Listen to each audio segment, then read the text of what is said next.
This is a meeting of the 5th Management Plan's Agricultural Subgroup. Welcome, everybody. Thank you for being here today.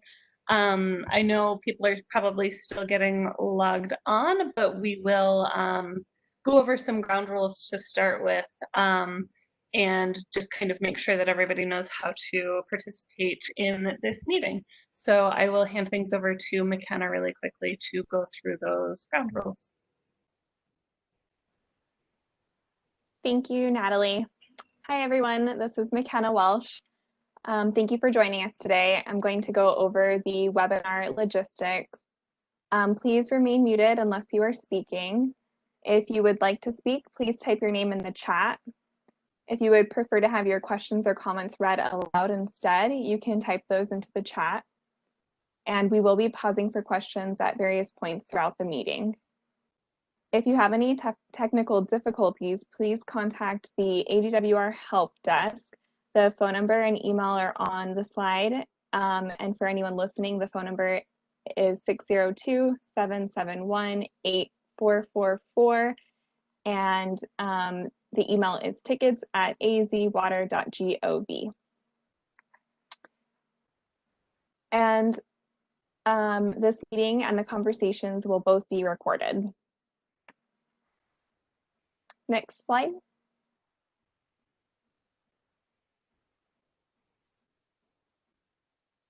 Right, I'm also going to be going over the Google Form questionnaire. We've launched a new way for everyone to provide input. We've created these Google Forms that have questions regarding the concepts presented at each subgroup meeting. And it also has a space for general meeting feedback. The link is provided on the slide, and I've also included that in the chat. If you're planning on using the form to provide feedback, please fill it out within a week of this meeting. And if it's been longer than a week and you still want to provide feedback, you can always email us at managementplans@azwater.gov. All right, and if anyone has any questions about this, you can go ahead and send them in the chat box and I can respond to those. Thank you. Thank you, McKenna. So as I said, this is a meeting of the 5th Management Plan's Agricultural Subgroup. Thank you again for to everyone for logging in today. My name is Natalie Mast. I am the program manager working on the management plans at ADWR. That voice you just heard talking about our ground rules is McKenna Welsh. She is kind of running the background of the webinar today, so thank you very much to her for all her hard work in getting this set up today. We also have Maggie Martin on the webinar today. She's going to be helping us out with the chat function in the webinar and reading out any questions. If you would like to type your questions into the chat box, that is an option. So thank you, Maggie, for your help. And part of the presentation today will be done by Amanda Long Rodriguez. So you will be hearing from her shortly. We'll go ahead and jump right into the agenda. If we could go to the next slide, please. Thank you. So we're going to cover just a few different things today. I'll be talking over a few of the statutory requirements for the 5th management plans with regard to the ag conservation programs. We've gotten a few questions about this recently, so we wanted to provide a little bit of additional detail on what is required and what are kind of our options for those agricultural conservation programs. And then after that, we're going to pick up on some conversations that we've had previously about this idea of introducing tiers in the BMP program and creating additional conservation programs for the agricultural sector in the 5th management plans. So we've got a lot of information today. I think it's we're at an interesting place in this process. And we hope to have an interactive meeting, and we hope that we can get some feedback from you all, both today and through that questionnaire afterwards. We want to make sure, since we know this platform can be a little bit difficult, we want to make sure that we're providing as many methods, opportunities for that interaction, for that feedback as we can. So with that, we'll go ahead and jump right in. Um, so as I said, we wanted to provide a little bit of additional information on the statutory requirements for the fifth management plans for we've covered some of this information in previous meetings. There's still additional pieces that we'll need to cover in future meetings. But I did want to provide a little bit of additional detail here on what is mandatory and what our other options might be for these agricultural conservation programs. So if we could go to the next slide, please. So many of you will be most familiar with the agricultural base program. So this is a mandatory thing. This is kind of the default.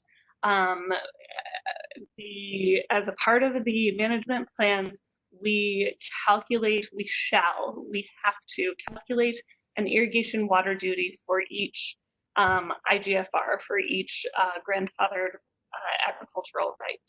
So there's a whole method detailed in the statute about how those are calculated, but that is a mandatory thing. The base program is pretty detailed. It's pretty specifically defined in the statute.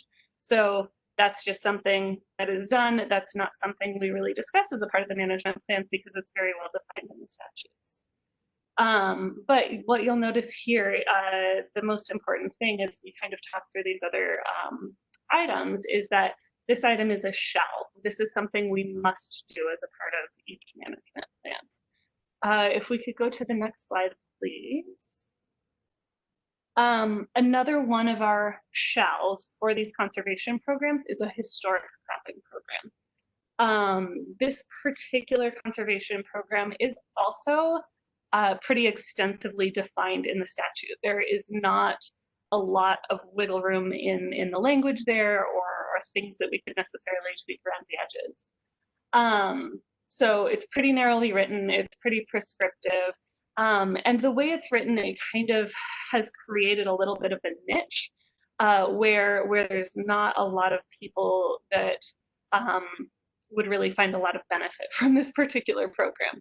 So it is a shall. It is mandatory that we include this in the management plans, but the kind of range of opportunity for this program is pretty narrow, and we do not currently have any participants in this program. If we could go to the next slide, please. The ADMP program we've talked about pretty extensively. I'm not going to go into a lot of detail here, but I did just want to point out again, this is another one. This is another program that is a shall. This is a program that we must include in the management plans. We'll talk about this a lot later. We've talked about this a lot before, so I'm not going to detail the statutory language here, but we do have to include this program, and we do need to design it to try to be at least equivalent to the base program. If we could go to the next slide, please. So those first three that I've covered are our shalls. But those are the ones that are required to be included in the management plans. We do have a couple optional programs that are detailed in the statutes. The first one of these is a cropped acreage program that we may include in the management plans. So far, this type of a program has not been included. We have not opted to include this in the management plans, but it is an option that is provided by the statutes. We don't currently have any plans to implement this type of a program under the fifth management plans, at least partially because as we've kind of thought through it, it seems like there would be some complexity with when the allotments were provided and some of the logistics of this might be a little bit difficult. However, we wanted to point this out as an option that is out there that we could potentially build into the fifth management plans. If there was sufficient interest, we could have conversations about that. So if there are ideas out there about how this might be implemented, how this might become a workable thing, we're certainly open to hearing those types of ideas. If we could go to the next slide, please. And then the final may that we have in the statutes, the last option that we have in the statutes is kind of an open-ended thing. This is our authority to be creative under the statutes. So it's, we may include some other alternative conservation program as long as it's designed to be at least equivalent to the base program. So this is kind of what we've talked about with the integrated farm program that, again, we'll talk about a little bit more later, talk about some of the details as we further develop that. But this is an open-ended thing. If there are other ideas out there, this is definitely something we want to be hearing from the community of, if there are other options out there, if there are other ideas to be creating additional agricultural conservation programs, we have that option under the statutes. So it's kind of an interesting thing to try to think about, and can be a little bit difficult to find that creativity sometimes, for sure. But I think it's an important thing to note that if there are ideas out there, we would absolutely love to have a conversation about that and maybe work to develop some of those ideas for the fifth management. I will pause for a moment. Do we have any questions, Maggie? Thanks, Natalie. No questions or comments coming through at this time.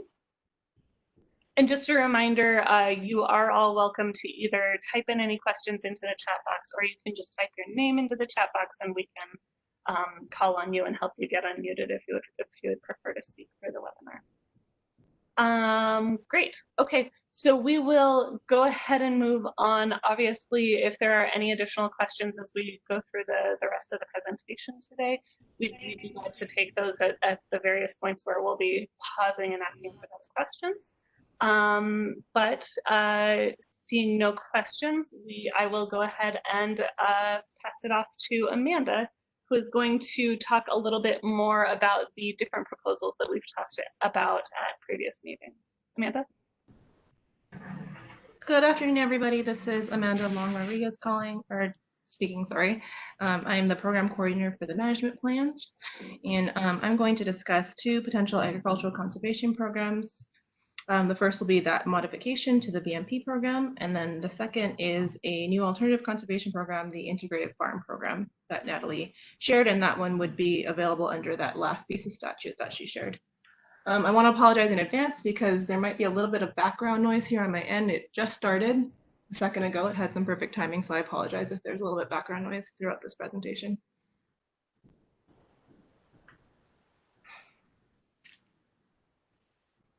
So we have introduced and covered the relevant data on a modification to the BMP program in a previous agricultural work group meeting.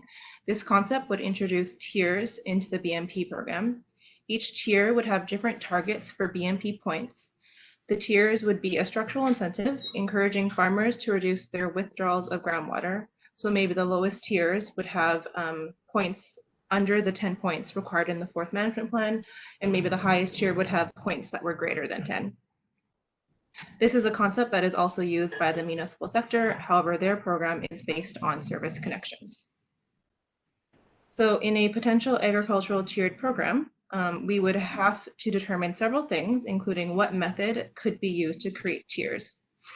The tiers could be created by total number of irrigation acres, maybe total acre feet per irrigation acre. In the last agricultural work group meeting, we use USDA data called Cropscape, which identifies different land uses, including fallow acres, to determine those acres that are actively irrigated, So we could also use total actively irrigated acres or acre feet per actively irrigated acres to determine the tiers. In this tiered program, we would also have to determine what level of points each tier would have as a target. So I will first talk about this first item that I brought up here, the potential methods for creating tiers. So I created this dashboard to explore some of the potential methods of creating tiers.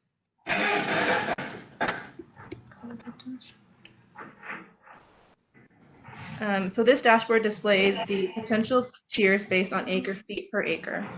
We started with the focus on acre feet per acre as it might be more closely tied to water conservation than total acreage. So creating the tiers in this way might incentivize reducing withdrawals of groundwater. But we would also be happy to explore tiers by total acreage or by any other method you might suggest and make that available to you in this kind of interactive format. So this dashboard shows 4 potential methods of creating tiers using acre feet per irrigation acre in this top row, and then acre feet per actively irrigated acre in this bottom row. Each graph shows the number of rights that would be in each tier using each method. And you can toggle in between Phoenix and Pinal. And these are the 2 AMAs we included, as they are the only 2 AMAs that have a BMP program. Please also note, kind of while I'm going through this, the difference in scale between the 2 AMAs.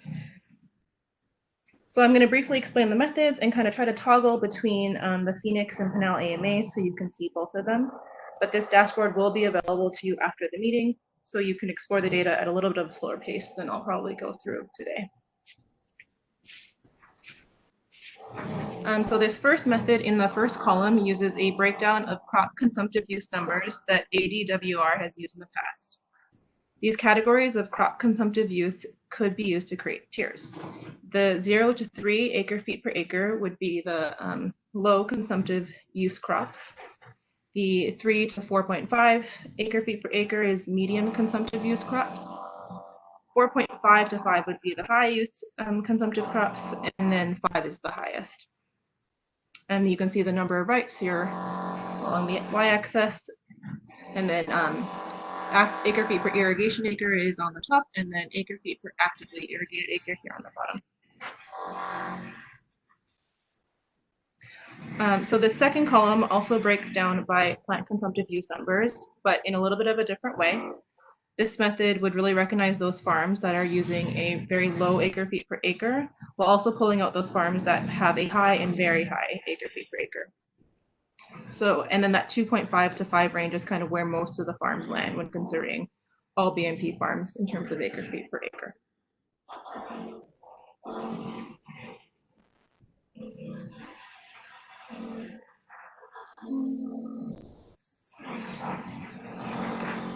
So this third column uses a normal distribution method. So I identified the medium acre feet per acre of all BMP farms as around 4.5 and used 2 standard deviations on either side to create these tiers.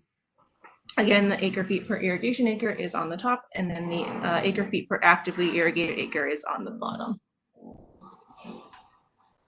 So this final method shows 3 tiers instead of 4. It follows a similar crop consumptive use method as the first, but just with 3 tiers. So you can see that I've used the same methods and tier breakdowns for each of the AMAs, but perhaps it would make more sense to have different tiers for the different AMAs.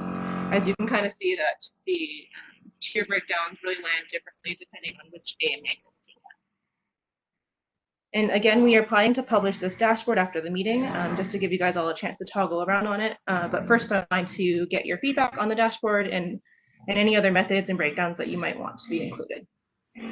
So I will stop there for questions.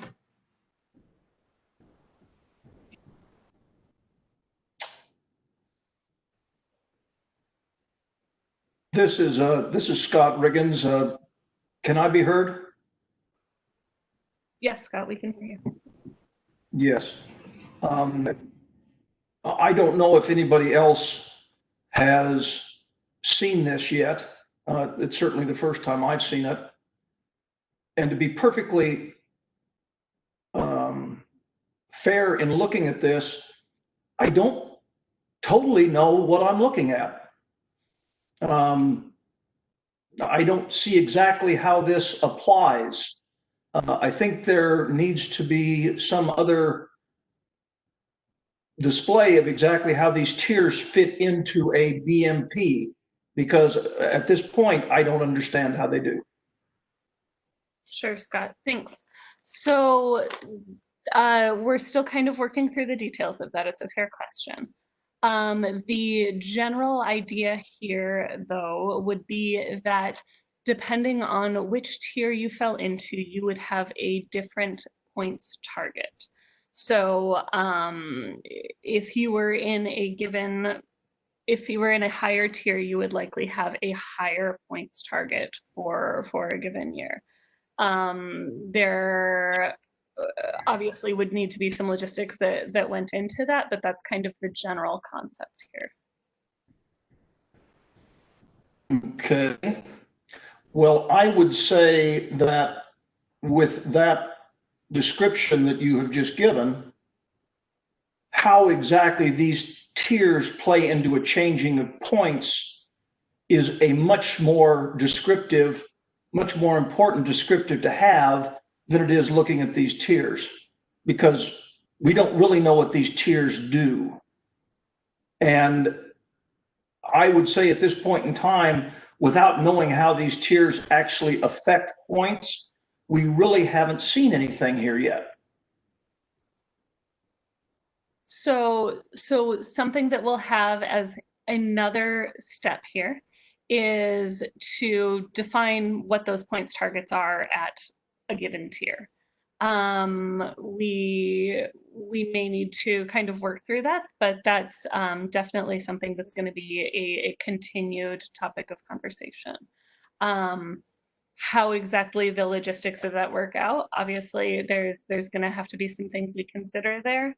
But this is just the general concept, and that's what we're attempting to get some feedback on. Okay, that's very good. Since in a position at this point of trying to figure out, as you have just stated, how these are going to be applied and what direction points will be affected, and we're actually in the design portion of this, at what point in time for a brainstorming and creative meeting with the regulatory community to discuss the directions going forward, do you intend to have a meeting of that sort?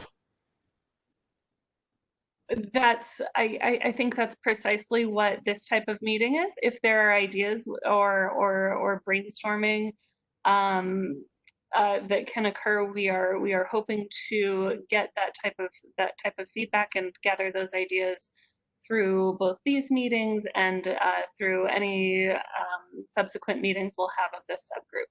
We have also met with a number of individuals to discuss various ideas, but we want to make sure that we're continuing to have a public process around these ideas as we develop the details of each item. There's a lot of details here. It's a good point that there's definitely a lot of details, and the function of any of these types of programs is definitely determined by the details. I know it's a complex thing, but we also have to work through talking about each of those details in order to see what the bigger picture of the whole program will look like. I feel the same way in the regulated community, that it's very important to be in the seminal aspects of the formation and seeking various sources to try to come up with the best program. Having a public presence by the regulated community and discussing these things is very important. Something I was a little bit chagrined to hear you say is that you've been having discussions with individuals.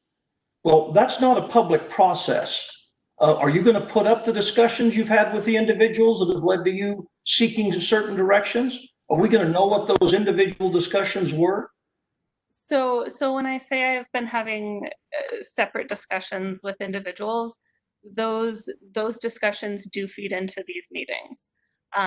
So it's not that it's a behind closed doors thing and we're hiding anything. It's just that sometimes those conversations are a little bit easier to have one-on-one to help clarify some things. So anything that would have come out of those discussions, it wouldn't be a matter of of ADWR making decisions behind closed doors, it's always going to come back to this group. And that's what we're here to do today, is just have a continued conversation about how it is that we might get some feedback on, first, how we break down those tiers, later, how we set the point for those tiers, and what's the appropriate strategy to go about this program. So we are, this here is a part of that public process, and we hope to continue to gather feedback through this forum.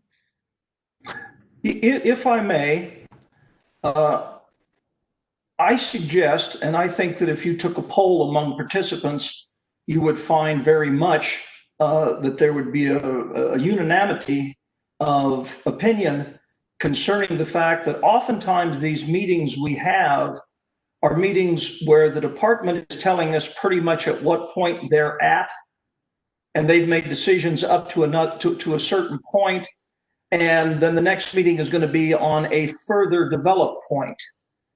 And it would be amazing and I think wonderfully productive if the department would get the concept of having a meeting to discuss potentials, a couple of 3-hour meeting where people gave opinions, and actively the opinions of the people that are actually in the field doing these things, because they truly are at this point in time the ones that know the most about what works. To get them in on the discussions to see if the regulated community doesn't feel like it's always behind the point of creation in this program. So we have had those meetings. We have requested those types of brainstorming and ideas. So what we are here doing today is presenting a range of options. I wouldn't say any of this is predetermined, because it's most certainly presenting a range of options here. So if there are additional ideas out there, absolutely, we would love to hear those. We would love for anyone to reach out to us with additional ideas, and we would be glad to get it on an agenda for a future meeting. But today, we're going to talk about these tiers as we're kind of working through them. So I know we have some additional questions here. So Scott, I think we're going to move on. I won't beat a dead horse, but I do wish to make one point. I very, very much wish that the department would recognize that there are many people in the regulated community that do not feel like we're being brought into this for creativity, for ideas, for comments, and having discussions with individuals is not public process. Public process requires a public group. And when you seek input from individuals, it is not public process. And you don't even need to respond to that. And I will go ahead and let other people ask questions. Thanks. I would just like to reiterate, though, that this is the public group, and we have repeatedly sought the type of feedback from this very group. So if there are those who are feeling excluded from the process in any way, I would love for those people to reach out, to me and let me know that. I would absolutely be interested in having a conversation and seeing how we can be more inclusive of those perspectives. We will go ahead and move on, though. Maggie, I think we have a comment in the chat box. Yes, thank you, Natalie, and thank you, Amanda. I have a question here from Jennifer. She is wondering, can you describe the effect of falling within different tiers? Amanda, if you would go back to the slide with the various tiers on it, or perhaps to the dashboard. So I think we may have kind of answered this question a little bit with one of Scott's questions. Obviously, there would be a lot to be defined here, depending on how exactly this all played out. But the idea here would be that there would be different points targets assigned to each tier. So if you were in a higher tier or kind of in one of these higher levels of the tiers, you would have a higher points target under this potential program. We have another question. Thank you, Natalie. Yes, I have a question here from Dan Jones. He has commented, feel free to hold your answer until it best fits into the presentation. But before I forget, with respect to designing BMPs to achieve conservation equivalent to the base program, does ADWR evaluate relative conservation on an IGFR basis? For example, IGFR X has a base allotment of Y acre feet, and BMP should be designed such that IGFR X would use no more than Y acre feet if enrolled in BMPs, or on an AMA basis. For example, total base allotments would include X acre feet, so water use for all base program and BMP IGFRs should be no greater than X acre feet. Sure. So Dan, thank you for the question. So we are looking more at the AMA scale here, that we want the total program to be achieving conservation equivalent to the base program on the AMA scale. I know we've presented some data kind of on that basis at some previous meetings. Our last meeting went into a lot of those details about kind of how we're looking at the data in those different ways. I would encourage you to go back and look at that previous presentation. And if there's additional questions there, obviously we'd be glad to set up some time to explore that further with you. But very generally, because the BMP farms as an individual unit are not subject to a total allotment, then we look at it more on the aggregate, we look at it more on the AMA scale, and we're not attempting to use the BMPs to assign an allotment to an individual BMP farm.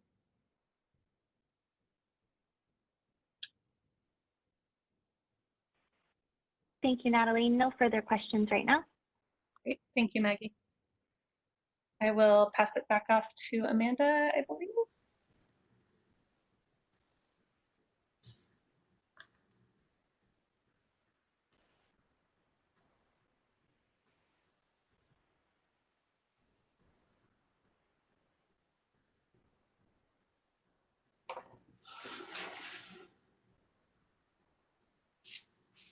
All right, so as Natalie alluded to, once we do have the method for creating the tiers established, we will have to go back and return to how we are setting those points targets for each tiers. We're going to leave that conversation for the next agricultural subgroup meeting. I want to leave some time to talk about another conservation program, the Integrated Farm Program.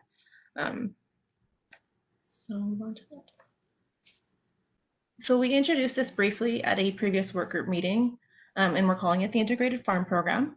It would be possible under that Alternative Conservation Program statute.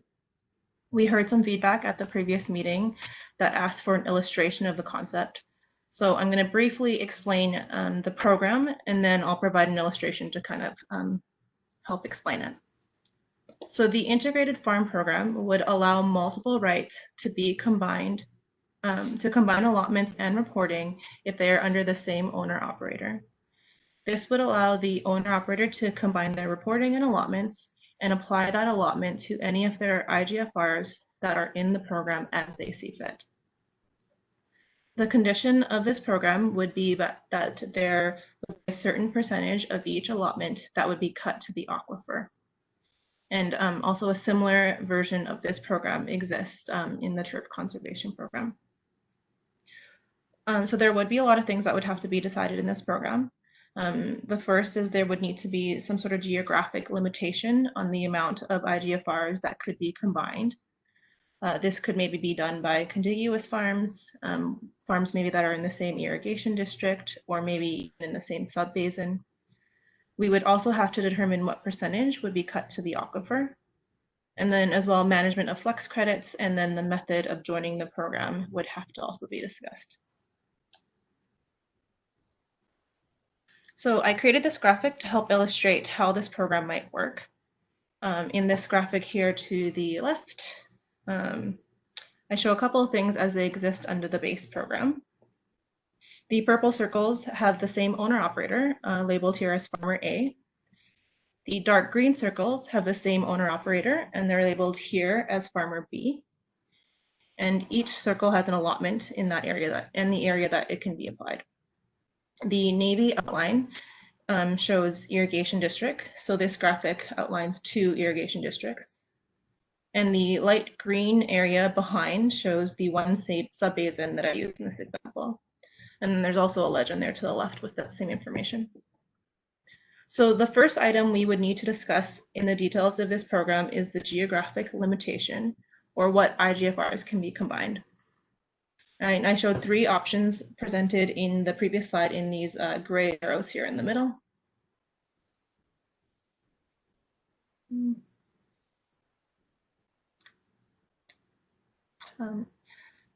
So farmer A has 3 areas that they can farm that are in these 3 purple circles. If farmer A had enrolled in the integrated farm program, they would be able to combine their allotments and reporting. So looking at this top row, if the program was limited to only farms that are contiguous, farmer A could combine the allotments they have under the base program labeled 40 and 110. This means that their new allotment would be 150 acre-feet minus the percent that is cut to the aquifer. But farmer A would be able to use that 150 acre-feet allotment anywhere they see fit on the 2 IGFRs. Farmer A would not have to transfer flex credits between the 2 IGFRs to move water around, and they could combine their reporting. Under contiguous geographic limitation, the purple IGFR below here labeled 50 acre-feet would remain under the base program. With a contiguous limitation in the integrated farm program, farmer B could combine the 2 dark green IGFRs labeled 50 and 50 for a total of 100 acre-feet minus the cut to the aquifer. In contrast, if the limitation was by irrigation district, so the navy outlines in the graphic, farmer A would be able to combine all 3 purple circles, all 3 of them here, for a total allotment of 200 acre-feet. Farmer B would be able to combine all 3 IGFRs in the dark green here for a total allotment of 250 acre-feet minus the cut to the aquifer. If in the integrated farm program, farmer A and B would then be able to apply their new allotments to any IGFR that is in the program within the same irrigation district. So farmer A could apply their allotment to any of these 3, and then farmer B could apply their allotment to any of these 3. Finally, if the geographic limitation was by subbasin, or the total light green box in the background here, if farmer A was in the integrated farm program, they would have the same allotment as if the limitation was by irrigation district, as they don't have any other farms in this illustration. So their allotment would be 200 acre-feet minus the cut to the aquifer, and they could apply that to any of the 3 purple circles. However, farmer B would be able to combine all of the dark green circles, including this one down here, for a total of 350 acre-feet minus the cut to the aquifer. Farmer B would be able to use their allotment across all of their IGFRs in the program within the same subbasin. So all 4 of these here.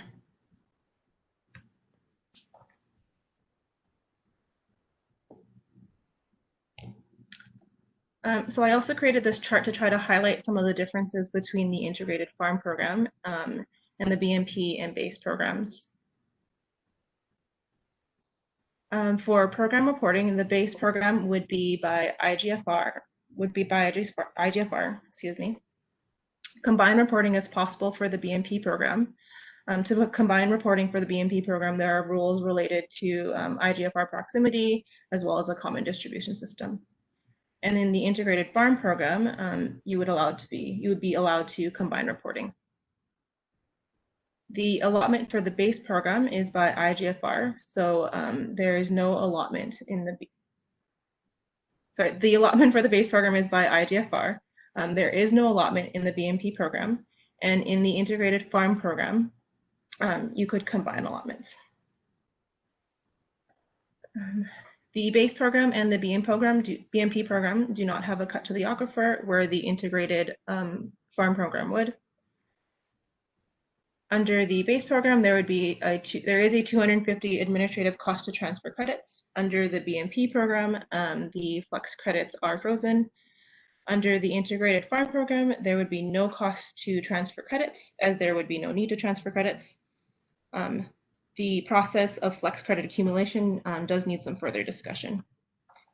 And finally, the process to join differs slightly. The base program here is the default. The BMP program would require an application and has restrictions on opting out. And it's likely that we might follow a similar process for the integrated farm program. So there are those two final things that we still have to discuss, but we're going to leave those to the next work group meeting so we can pause here for some more questions. Thank you, Amanda. I do have a question here. They are wondering, is the farmer here referring to the person actually farming or the owner of the IGFR?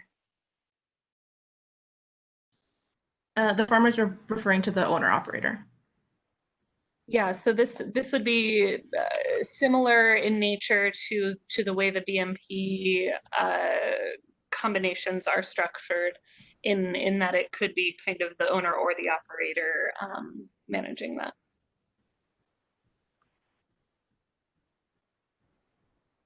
Thank you. I have a question here from Brian Betcher. He's wondering, why consider a cut to the aquifer? Hi, Brian. That's a good question. So kind of going back to the statute for the management plans as a whole, the way the conservation programs in the management plans are supposed to be designed is to reduce withdrawals of groundwater.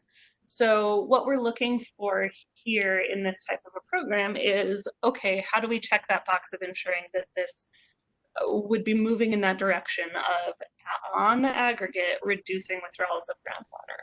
So what we're kind of trying to design here is something that has some balance, where we think that we may have struck onto something here that provides benefit to the operator and also could provide benefit to the department, to the AMA in moving toward its goals.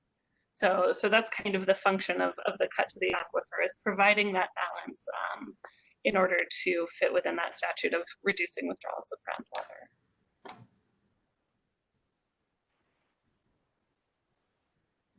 Thank you, Natalie. Brian is also wondering, why limit growers non-irrigation districts to combine parts of farming operations that are not contiguous? So that's kind of something that we still need to determine here. So I do think it's reasonable to have some kind of a geographic limitation here, but perhaps that's a detail that we need to discuss here. What is most reasonable? So under the BMP program, I was trying to pull up the language here as Amanda was speaking. Under the BMP program, the farms that can be combined under the BMP program must at least be in the, I think they can be in the same irrigation district, or they have to be contiguous or within close proximity. So there's some precedent there. We could just carry over that same language for this type of a program, or perhaps because this isn't the BMP program, perhaps there's an argument for making this type of a program a little bit more flexible. I think we're still at a point where we're open to feedback on that and open to ideas on how exactly that might be structured. So any thoughts with that regard would certainly be welcomed.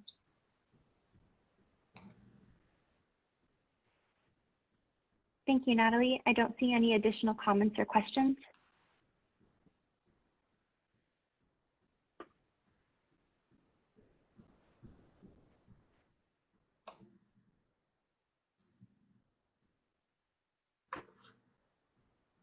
All right, so if there isn't any more questions on the integrated farm program, we do have to discuss those final two items, as well as more details about the geographic limitations and the cut to the aquifer. But we are going to save that a little bit of a longer conversation, so I think we are going to save that to the next meeting. So I will pass it back to Natalie to talk a little bit more about the alternative conservation programs. Thank you, Amanda. So as we've kind of stated a few times throughout today's meeting, there are a lot of options out there. There's a lot of ideas, but we want to be also gathering ideas from the regulated community. I know this type of forum can be a little bit challenging, but if there are ideas out there, we would certainly love for people to reach out to us and have a conversation, and we can provide additional time on future agendas to have conversations about any ideas that might be out there to continue developing and expanding upon these things. We have been very intentional about bringing these items to the group at kind of a draft stage and making sure that there's different options available, that we're working through what these different options might be. So we, because we have this statute where we have this ability to create additional agricultural programs, if there are additional ideas out there that and provide conservation at least equivalent to the base program, we absolutely want to be exploring these things and seeing what it is that we can develop in collaboration with the regulated community. So we will be providing, or I know McKenna at the beginning of the meeting did provide a link to a feedback form. We're kind of testing that out as a way to have a little bit more engagement and have a little bit more conversation back and forth to facilitate another forum for those conversations. So McKenna will be providing that link again in the chat box here shortly. But we just want to again request of all of you that if there are any ideas out there, we absolutely want to be having conversations about those and would absolutely do what we can to help facilitate those conversations. So with that, I think we'll go to the next slide. Ms. Mass, this is Scott Riggins. Yes. Yes, I'm sorry. I seem to have missed getting in onto a question on the integrated conservation program. I don't know if it was a glitch in the system. Brian Betcher brought the question up, but I think it needs to be explored just a slight bit more. Basically, I see the integrated farm program as something that helps base program or IGFR holders in their paperwork, in their filing. That's generally about the only thing that it does. There's ways to do everything else that it offers. So I would suggest, and obviously it would be good to hear from other people in the water using community to know what their opinions are, but I would suggest that if there was too much of a cut to the aquifer because of the desire to start reducing groundwater use according to the continuing future concepts of the groundwater code, I would say that there really isn't much point in the integrated farm program, because that cut to the aquifer would by and large make it so not very many people wanted to participate in it. Sure. And it's a good point, Scott. It's something that we do intend to have a full conversation about in a future meeting of where is the balance there? What is the correct level for that?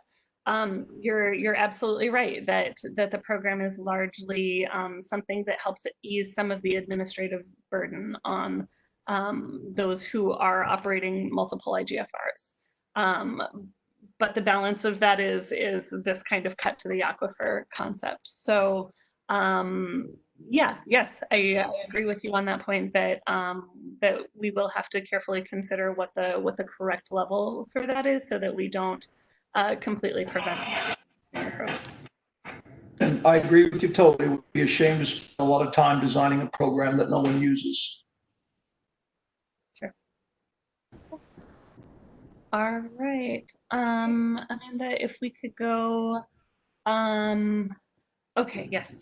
So one other thing that we do want to gather some feedback on, I'm not going to spend a lot of time here today, but another thing that we want to gather some feedback on from you all, from the regulated community, is some ideas around the areas where these different programs should be customized by AMA. We've heard, we understand the different AMAs are different. We've heard some maybe small ideas here and there on how we might adjust some of these ag conservation programs for each AMA. So what we want to start doing is gathering some feedback from all of you so that we can bring that to a future meeting and have a broader public conversation about some of those ideas. So as we kind of work through the details of these individual programs, we will want to begin having some of those customization type conversations as well. So really this point here was just kind of a request for feedback. We are looking for additional feedback from the regulated community, and it would like to have a full conversation on how we might customize these conservation programs to each AMA in the future.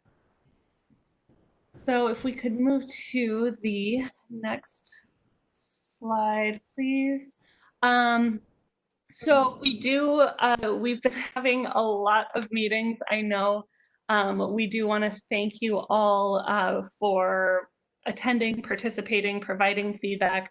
We have had really excellent engagement and suggestions and additional information provided throughout this process. So we really do appreciate the that additional engagement from the regulated community here. I don't believe we have an additional ag meeting on the calendar quite yet, but we will be, we do have one on the calendar, excuse me. So the next ag meeting is September 2nd. At this point, we are still kind of assuming that we are holding all of our meetings virtually only for the foreseeable future. So we will obviously make any announcements if something should change there. Our next subgroup meeting is going to be a municipal subgroup meeting. That meeting is next week, Tuesday. And then we also have a full work group meeting coming up on August 18th. We do really appreciate all of you spending your time providing feedback and participating in these meetings. We know there's a lot going on, so we very much appreciate the time that you all dedicate to this. So before we fully wrap up, I think we may have gotten another question in. Yes, Natalie, thank you. We have a comment here from DC Robert. They have commented, we would likely support the alternative program with the cut if the cut was tied to the groundwater used. Okay, that may be something we need to explore. That's an interesting concept, and I don't think that's something we had played around with at this point. So that is definitely something we can dig into and see how that might function. That's an interesting idea. Thank you, Dave. Okay, well, do we have any other questions, Maggie? Nothing more. Okay. Well, great. Thank you all for your time. Thank you all for your feedback. I would encourage you to fill out the questionnaire that McKenna provided in the comments. That would really help us out in helping better facilitate these meetings and better bring the ideas of the community forward and have public discussions about them. So we appreciate all your time. Thank you all for being here, and stay safe out there. Thank you.